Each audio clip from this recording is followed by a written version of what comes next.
Iranian-American comedian Maz Jobrani today on The World. I'm Marco Werman. Maz Jobrani's never shied away from turning his Iranian heritage into comedy, and his new movie, Jimmy Westwood, American Hero, is no exception. I call it the Persian Pink Panther meets Borat. Jimmy Westwood, American Hero is my attempt at having the first hero of Iranian descent in an American movie. Plus, a female politician in France comes forward to recount instances of sexual harassment. She said, even in our party, we can't tell the difference between someone who's seducing you and someone who's outright harassing you. And if you could think of one word to describe Havana right now... The word is cool. Havana is cool. There is no doubt Havana is cool. Okay, cool it is. Those stories coming up today on The World.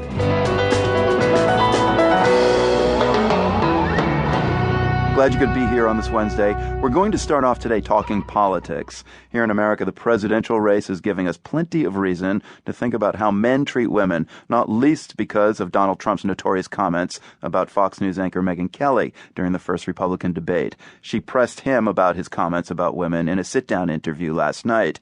But in France, the conversation has reached fever pitch because of sexual harassment allegations against a particular politician. Reporter Adeline Sia has been watching all of this unfold. Adele, fill us in a bit on what led to this uproar in France.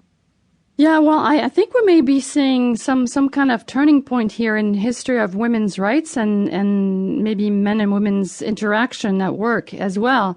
Last week, there was a damning investigation that revealed a number of allegations of sexual harassment against Denis Baupin. He was until then a member of the parliament in France and a former Green Party leader. So he was asked to resign immediately, but he's denying all the charges at this point. Yeah, what kind of allegations? What has it said he's done? Well, 4 women came out against him at first and more since.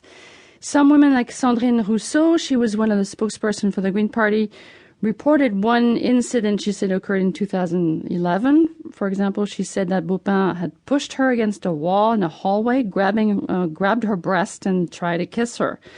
Others mentioned text messages of a sexual nature. In another one, Annie Lamère said Baupin had told her she would never attain to an important job in the party because she had refused to sleep with him. And then she said something interesting. She said, even though this is the Green Party, so here at least a supposedly progressive-minded party, pro-women, pro-feminist, she said, even in our party, we can't tell the difference between someone who's seducing you and someone who's outright harassing you.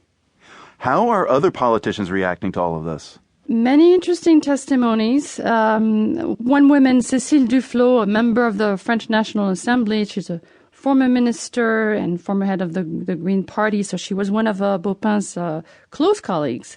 She went on national television, and I have to say, I really admire her for that, because it took a lot of guts to do that the day after the accusations came out. And she admitted that she had known about Baupin's behavior, but that none of her colleagues had wanted to testify, to speak out. They were too scared. So she said it was really extremely complicated for women in politics who are supposed to, project power and confidence. It was really difficult for them to speak out against harassment, and this is what she had to say.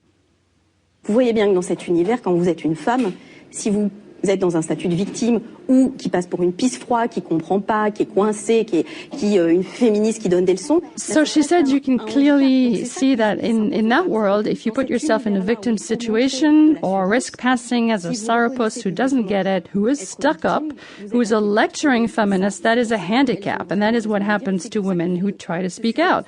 In this world where we have to project self-confidence, if you recognize publicly that you're a victim, you look weak. So that's why women are right to speak up now, and that's why the issue needs to be considered collectively, to send shame back to the other side, because that's the reality.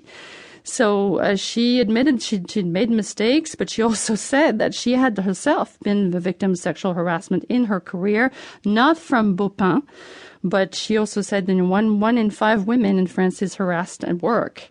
And many who speak out end up losing their job. So you lived in the U.S. for many years, Adele. How does the situation in France compare with here? I have to say it's really a very different landscape. I've been back in France only for about a year now.